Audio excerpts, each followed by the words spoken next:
ઋષિઓની તપોસાધના ભૂમિ એટલે સપ્તેશ્વર। ઉત્તર દિશાના ગણાતા સાતે ઋષિઓએ જો કોઈ એક જ સ્થળે રહીને તપોસાધના કરી હોય તો એવા સ્થળો ખૂબ જ ઓછા છે અને આ સ્થળોમાંનું એક સ્થળ ઈડર તાલુકામાં આવેલ સપ્તેશ્વર મહાદેવ અને અહીં એક ભક્ત દ્વારા શિવ દર્શન ખુલ્લું મુકાયું છે। 7 ઋષિઓએ જ્યાં તપ કરીને સિદ્ધિ હાંસલ કરી તે ભૂમિ જ્યાં 3600 વર્ષથી સ્વયંભૂ ગંગા ધારાઓ ભોળાનાથનો અભિષેક કરી રહી છે। ઈડર તાલુકાના સપ્તેશ્વર મહાદેવ કે જ્યાં ડંભોલ અને સાબરમતી નદીના રમણીય સંગમ સ્થાન છે। લોકો અહીં શિવજીના દર્શનાર્થે ઉમટી રહ્યા છે। ત્યારે આજથી 2 દિવસ માટે એક ભક્ત દ્વારા પોતાના હસ્તે ચિત્ર દોરી પ્રદર્શન ગોઠવવામાં આવ્યું છે।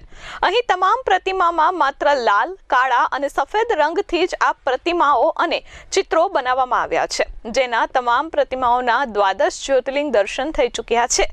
ત્યારબાદ અહીં લાવવામાં આવ્યા છે। આમ તો તમામ ચિત્ર શું દર્શાવે છે તેનું પણ આ શિવ ભક્ત દ્વારા તમામ માહિતી આપવામાં આવે છે। ઓમ નમઃ શિવાય। હવે આજે આપણે શિવ દર્શન નિહાળી રહ્યા છો એ ભગવાન શિવની પ્રતિમાઓ સંપૂર્ણ 3 કલરની બનેલી છે, લાલ, કાળો અને સફેદ। આ ત્રણેય કલરની પ્રતિમાઓ 12 જ્યોતિર્લિંગમાં એમના શિવ દર્શન થઈ ચૂક્યા છે।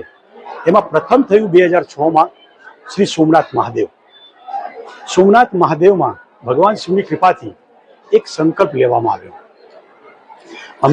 અમને કોઈ જ્ઞાત નહોતું કે અમે યાત્રા આગળ લઈ જઈશું, પણ ભગવાન શિવની એવી કૃપા રહી અમારી ઉપર તો ત્યાં અમને ભગવાન શિવે સંકલ્પ લેવરાયો અમારા દ્વારાથી અને અમે ત્યાં સંકલ્પ લીધો કે આ સંપૂર્ણ યજ્ઞ, હું આને યજ્ઞ કહું છું, આ એક યજ્ઞ છે।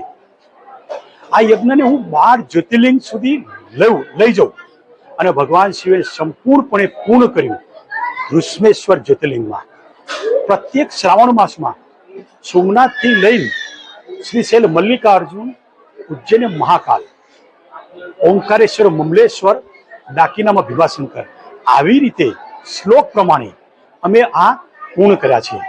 ત્યારબાદ આ સંકલ્પ પૂર્ણાહુતિ ઋષમેશ્વરમાં કરી અને ત્યારબાદ ભગવાન શિવની કૃપાથી એક ગુજરાતનો નવો સંકલ્પ લીધો કે ગુજરાતમાં જેટલા પણ પૌરાણિક શિવાલયો છે યા પ્રાચીન શિવાલયો છે યા પ્રતિષ્ઠિત શિવાલયો છે, ત્યાં બની શકે એટલી જગ્યામાં હું દરેક શિવના ઉપાસકો યા શિવ ભક્તોના હેતુ આ દર્શનને હું મૂકવા ઈચ્છું છું અને મારો સંકલ્પ નિરાધાર ચાલુ છે। અને જે ગુજરાતમાં પ્રથમ, જેમ કે ગિરનારમાં ભવનાથ મહાદેવની તળેટીમાં હું ત્યાં લઈ ગયો અને ત્યાંથી ભીમનાથ મહાદેવ બરવાડા, ત્યાંથી ગયો હું ગેલા સોમનાથ, ત્યાંથી ગયો હું ગોપનાથ અને ત્યાંથી રાયગઢ અને રાયગઢથી હું અહીંયા સપ્તેશ્વર મહાદેવ આવ્યો છું। દરેક શિવ ઉપાસકોના ભક્તોના હેતુથી, દર્શનના હેતુથી। અને આ સંપૂર્ણ પ્રતિમાઓ એક પણ પ્રતિમાઓ વેચવાની નથી હોતી, માત્ર ને માત્ર દર્શન હેતુ અમે અહીંયા મૂકીએ છીએ। આમ તો હસમુખ પટેલ કે જેઓએ આ શિવ દર્શન 12 જ્યોતિર્લિંગમાં દર્શનાર્થે મૂક્યા હતા, પ્રથમ સોમનાથ મહાદેવ ખાતેથી જ સંકલ્પ લીધા બાદ 12 જ્યોતિર્લિંગમાં દર્શનાર્થે મૂક્યા અને ત્યારબાદ આ ચિત્રરૂપ શિવ દર્શન સમગ્ર ગુજરાતમાં આવેલા સ્વયંભૂ મંદિર અને પ્રખ્યાત શિવ મંદિરોમાં મૂકવામાં આવશે।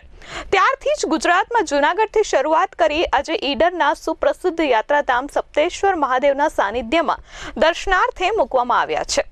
પણ માત્ર ભક્તોના દર્શનાર્થે જ આમ તો આ તમામ ચિત્રોમાં શિવજીના તમામ રૂપ જોવા મળે છે, સાથે સાથે ભક્તો દર્શન કરી ધન્યતા પણ અનુભવે છે।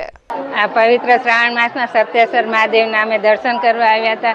ગૌમુખના સરસ દર્શન થયા મહાદેવના અને દર્શન કરી અમે બહાર આવ્યા તો બારે જોયું તો હસમુખભાઈ પટેલનું આ પ્રદર્શન જોયું, અદ્ભુત છે। 2 જ રંગોથી પણ સરસ સંસારના મેસેજ આપીને જાય છે। દરેક ભક્તોએ અહીં આવી આનો લાવો લેવો જોઈએ। હર હર મહાદેવ। આજરોમ અમે સાબરમતીના કિનારે આવેલું શ્રી સપ્તેશ્વર મહાદેવની મુલાકાત લીધી છે। અત્યારે હાલ પવિત્ર શ્રાવણ મહિનો ચાલી રહ્યો છે, ખૂબ જ માનવ મહેરામણ અહીંયા દર્શન કરવા આવે છે। અમે અહીંયા ખૂબ સરસ મજાના દર્શન કરવાનો લાવો લીધો। ત્યારબાદ અમે જોયું કે અહીં બાજુમાં જ એક સરસ મજાનું પ્રદર્શન ચાલી રહ્યું છે, જોયું અને ત્યાં દર્શન કર્યા તો ત્યાં શિવ ભક્ત હસમુખભાઈ પટેલના ખૂબ જ સ્વમુદ્રિત મુદ્રાઓમાં શ્રી મહાદેવજીના એટલી બધી સ્વરૂપમાં એમણે જે મુદ્રાઓ પેન્ટિંગ સ્વરૂપે રજૂ કરી છે એ ફક્ત પાછું એવું નથી, એની અંદર બ્લેક એન્ડ વ્હાઇટ ઇંકનો જ ઉપયોગ કર્યો છે એમણે, અને એ મુદ્રાઓ એટલી બધી સરસ છે કે એની પાછળ અદ્ભુત એમનો જે મેસેજ છે આપણો સંસારનો એ સમજવા જેવો છે. એટલે આ પ્રદર્શનનું ખરેખર દરેક ભક્તોએ, શિવ ભક્તોએ તો ખાસ એની મુલાકાત લેવી જોઈએ. તો આપણે શ્રી સપ્તેશ્વર મહાદેવની હંમેશા શ્રાવણ મહિનામાં તો એકાદ વાર મુલાકાત લઈએ તો બહુ મજા આવે એમાં. જય મહાદેવ. Kalpesh Patel, S24 news, Sabarkantha.